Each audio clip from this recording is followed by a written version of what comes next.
Hello and welcome to my presentation. My presentation is called Drilling from Zero. My name is Yusup and my instructor's name is Aizada.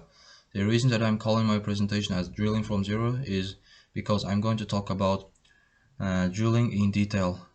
So before I start my presentation, I would like to share with you my outline. My outline consists of three parts. First part is about drilling, and I will talk about types of drilling rigs. Second, I will talk about main systems of drilling. And then finally, I will conclude my presentation. Here you can see beautiful offshore rig platform. So let's start my presentation with drilling. What is drilling? Drilling is a process where we crush or shear the rock in order to reach the desired depths or in order to reach the reservoir to get hydrocarbons from it. So drilling is done thanks to many drilling tools, but the one that crushes and shears the rock is called drill bit. As you can see here, this one is called drill bit. Drill bits are divided into two types, roller cone bits and fixed cutter bits. So there are different types of rigs depending on what type of rock we're going to drill. Here you can see drill bit. When drill bit starts rotating, buttons of drill bit will start crushing the rock, and the crushed particles of rock, they are called as cuttings. They will be collected bottom of the well. So we'll start using drilling mud. You can see it from here. I took this gift from the Schulenberger City course. Here you can see rotating drill bit and they're crushing the rock, and this yellow part that's coming out of bit is called drilling fluid or drill mud. It's a fluid that offsets formation pressure first of all, and second, it carries the cuttings to the surface. Third, it lubricates our well. It lubricates our drill bit. So here you can see the drill bit rotating and crushing rock. So let's move to the next part. It's about types of rigs. Depending on where we drill, there are two types of rigs: land rigs and water rigs. Land rigs, they are called onshore rigs. Water rigs, they are called offshore rigs.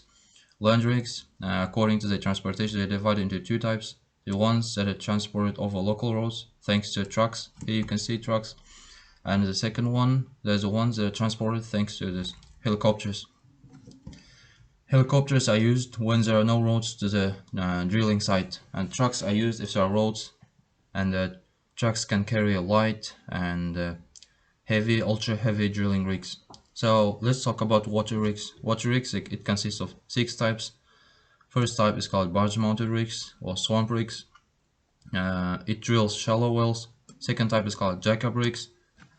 So it can be lowered and raised thanks to these columns. And the third type is called tender support rigs. As the name suggests, it stays thanks to the tender. And the fourth one is called semi-submersible. It floats on water and it can be anchored to the bottom of the ocean or sea. First one is called drill ship. We use drill ship in surveying. As you know, once there's drilling platforms, they're installed on ocean, they cannot be moved.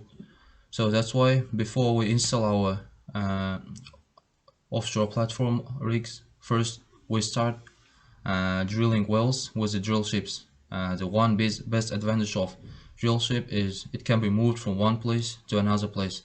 So that's the main advantage of drill ship. For example, on land we can drill, we don't only drill one well.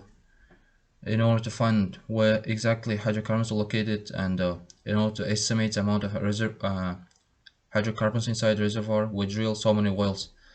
So just like this, we use drill ships on water. And the last one is called platform rig. Platform rig is the one that can be moved once it is installed. So here you can see the pictures of offshore rigs, types of offshore rigs, and here you can see this onshore rigs transporting equipments. So let's move to the second part. Second part is about main systems and drilling. Here you can see this land drilling rig, and there are written 5 systems. There are main 5 systems in drilling. First one is called hoisting system, the one that lowers and raises our drilling equipment. Circulating system that circulates drilling fluid through the well in order to clean the well, lubricate a bit. And the third one is called rotating system, in order to rotate our drilling equipment to crush the rocks. Fourth one is called blowout prevention system or well control system. It's an essential part of drilling rig because it helps us to prevent any upcoming these dangerous situations such as kicks and blowouts. And the last one is called power system. It's a system that powers all these equipments and systems. So let's start talking about system from circulating system. Here you can see many equipments and buildings.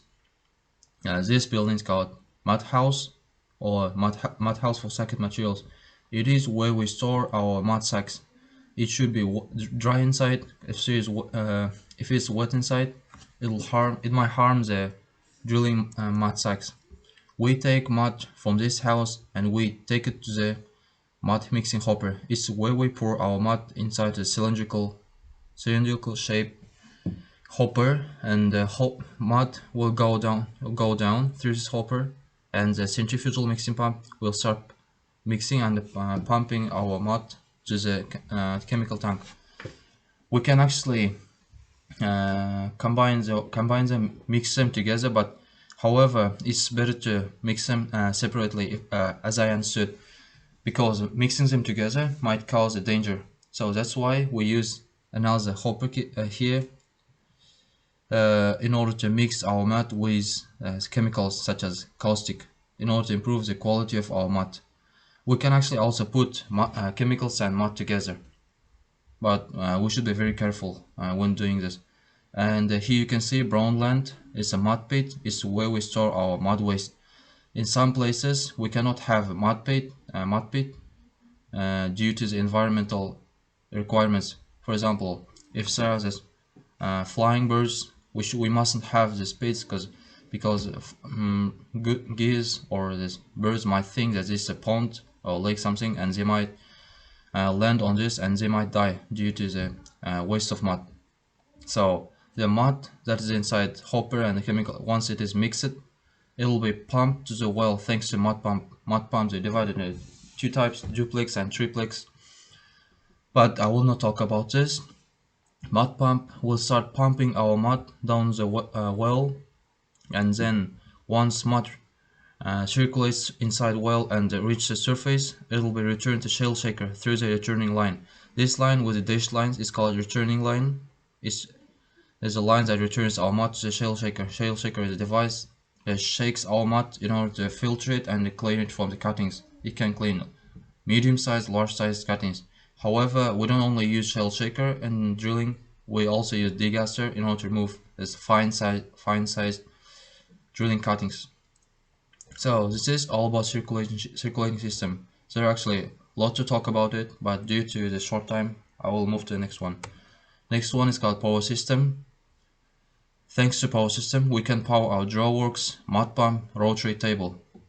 There are three ways of working power system. First is AC to AC, DC to AC, and mechanical one. Here I would like to show you the mechanical one. Here you can see diesel engine. Once the diesel is burnt inside the engine, energy that's created from diesel will start moving our shafts. Shafts are connected to each other thanks to the belts. Once one shaft starts rotating, other shafts will also start rotating due to the belts connected to each other. Here we have low drum gauge, high drum gauge. However, last times we can use this highly developed equipment such as AC to AC, DC to DC, other equipments than this mechanical one. And let's move to the next system. It's called hoisting system. Hoisting system, as I told you before, the system that lowers and raises our drilling equipment. It consists of crown block, drilling line, drawworks. Drilling line, it is the equipment that stores our drilling lines in it. It's called drilling reel.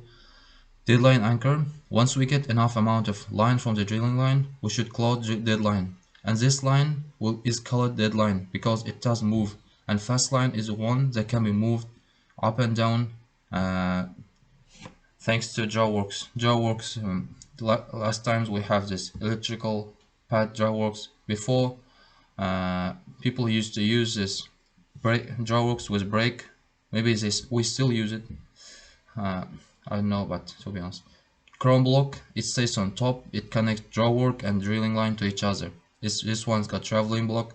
It is above swivel and hook. It's above hook. So it's connected to the crown block thanks to this line. So let's move to the next system. It's called rotating system.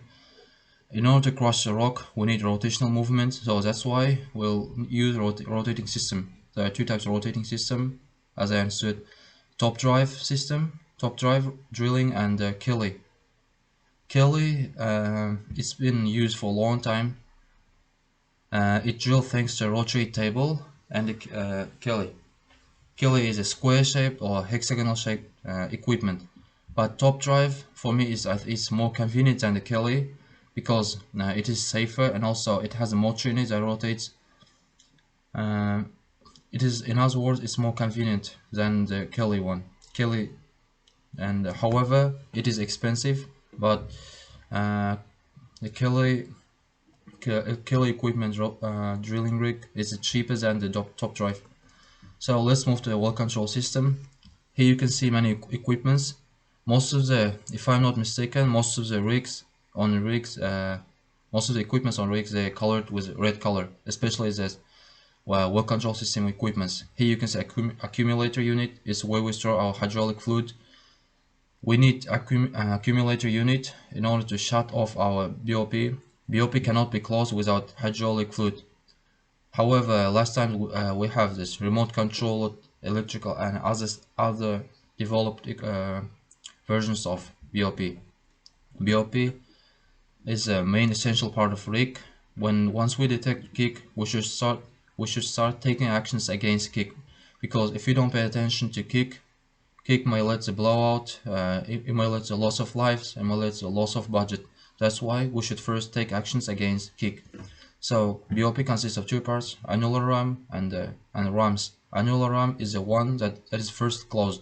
If annular ram fails, and then we should start using rams. There are different types of rams: blind shear ram, blind rams, and the VBR, and some of they cut the pipe, some of they just close the well when there's no pipe.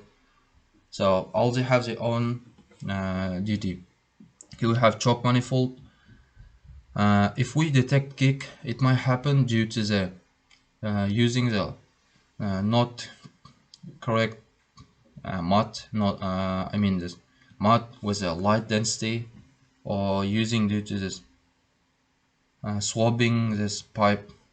So once we detect a kick, mud inside the well should be changed.